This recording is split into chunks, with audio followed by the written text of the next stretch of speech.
David, et quelles sont les conceptions du GAF du rôle de l'éducation pour un avenir viable dans un pays du Sud? La même qu'au Nord. L'éducation pour un avenir viable doit sortir de ce schéma binaire. L'éducation pour un avenir viable est porteuse de valeurs humanistes et écologiques universelles. Le Nord et le Sud sont des conceptions toutes relatives, tout comme la pauvreté et la richesse. Comment expliquer que l'éducation relative à l'environnement ne soit pas encore inscrite dans les cursus au regard des enjeux globaux qui frappent et frapperont l'humanité? Pourquoi suscite-t-elle autant de débats? Peut-être parce que si les esprits sont libérés, si les citoyens, les citoyennes sont révélés, alors le système de conformisation et d'asservissement, pour ne pas dire d'aboutissement, sera ébranlé, chambardé totalement. Quelles sont vos conceptions normalement du rôle de l'enseignant pour un avenir viable, Virginie? Alors en Haïti, nous estimons que les rôles de l'enseignant, de l'enseignante sont tout d'abord d'apprendre l'esprit critique. C'est pas l'esprit de critique, hein? L'esprit critique. C'est fondamental. On demande aux enseignants et aux enseignantes d'être exemplaires, c'est-à-dire je dis ce que je fais ce que je dis. Il faut vivre les choses. Eh oui. Tous les jours, il faut matérialiser ça dans vos actions, dans vos pratiques. L'air se vit, elle ne s'apprend pas, elle se vit d'abord. Et les enseignants et les enseignantes doivent donner confiance à leurs élèves. Ils doivent oser innover eux-mêmes d'abord et inciter les élèves à oser et innover eux-mêmes. C'est-à-dire avoir de l'audace. Maintenant, aujourd'hui, c'est la médiocrité qui domine. Donc, il faut avoir de l'audace pour parler des choses qui sont agréables.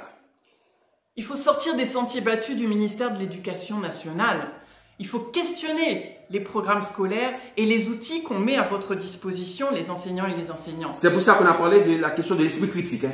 C'est ça, les lectures, les dictées. Est-ce qu'on ne peut pas utiliser des supports qui sont plus en adéquation avec les enjeux globaux pour pouvoir inviter les élèves à réfléchir au monde dans lequel ils vivent et au rôle qu'eux-mêmes ont à jouer dans ce monde-là? Et enfin, un des rôles fondamentaux de l'enseignant et de l'enseignante, c'est d'apprendre aux enfants à être fiers d'être différents, à afficher ses convictions. C'est ce qu'on a besoin dans ce monde, dans cette société que nous évoluons. David, les conceptions du GAF par rapport au rôle de l'école pour un avenir viable en Haïti? Former des citoyens. Voilà. Former des citoyens, former des citoyennes.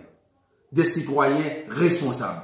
Et je pense que c'est fondamental d'articuler cet aspect-là aux 5 composantes que Magbouté a développées.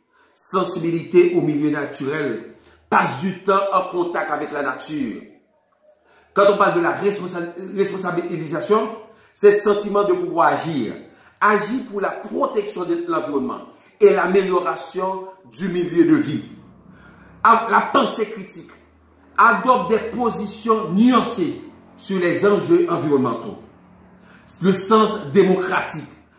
Agir en concertation avec sa communauté pour la protection de l'environnement et l'amélioration du milieu de vie.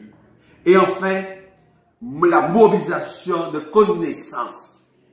Pose des gestes informés pour la protection de l'environnement et l'amélioration du milieu de vie. Pour dire, former, informer, dans le but de transformer. Et j'ajouterais quelque chose d'assez fondamental pour moi, en tout cas, c'est l'éducation aux politiques. Et là, je vous invite à lire Jean-Marc Lange, qui a publié un très bon article en 2015, dont je vais reprendre l'un des paragraphes.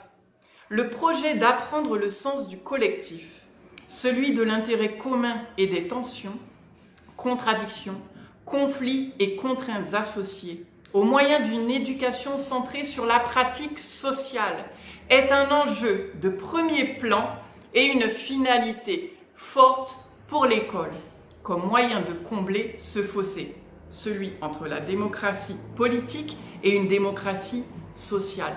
On apprend en faisant. Il faut être d'accord que l'autre n'ait pas la même opinion que moi, mais il suffit de savoir et d'apprendre à discuter, à argumenter et à tolérer le point de vue des autres. Et puis c'est pour ça que nous, on a créé un outil qui s'appelle NENCO, négociation, enjeu, construction.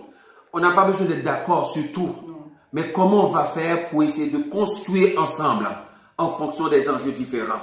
NENCO, on va négocier en fonction de nos enjeux dans le but de construire quelque chose ensemble sur le territoire. C'est acceptation de l'autre et c'est donner confiance à l'autre, le respect de l'autre, la reconnaissance de l'autre et trouver l'articulation de faire travailler une diversité d'acteurs autour d'un objectif commun. L'école a un rôle fondamental à jouer dans sa communauté. L'école n'est pas un système fermé, elle est ouverte sur la communauté. Donc, il faut questionner la façon maintenant comment on fait, comment l'école fonctionne aujourd'hui. C'est-à-dire, l'école reste au niveau des 4 murs, mais il faut sortir, il faut répondre aux problématiques de terrain. Si ce n'est pas dans ce monde, c'est parce que l'éducation ne joue pas vraiment le rôle qu'on attend de l'éducation. Et pour que ça fasse, il faut changer les genres. Le développement ne se repose pas sur les infrastructures. Le développement se repose sur les forces endogènes, les acteurs locaux. C'est l'humain qui doit être au cœur de ce développement. Et changer les mentalités. Comme disait Nandin, le défi le plus important du développement local, c'est sa capacité à changer les mentalités, de passer des mentalités d'échec et d'assister à des mentalités de créateurs. C'est ce qu'on a besoin aujourd'hui dans ce monde.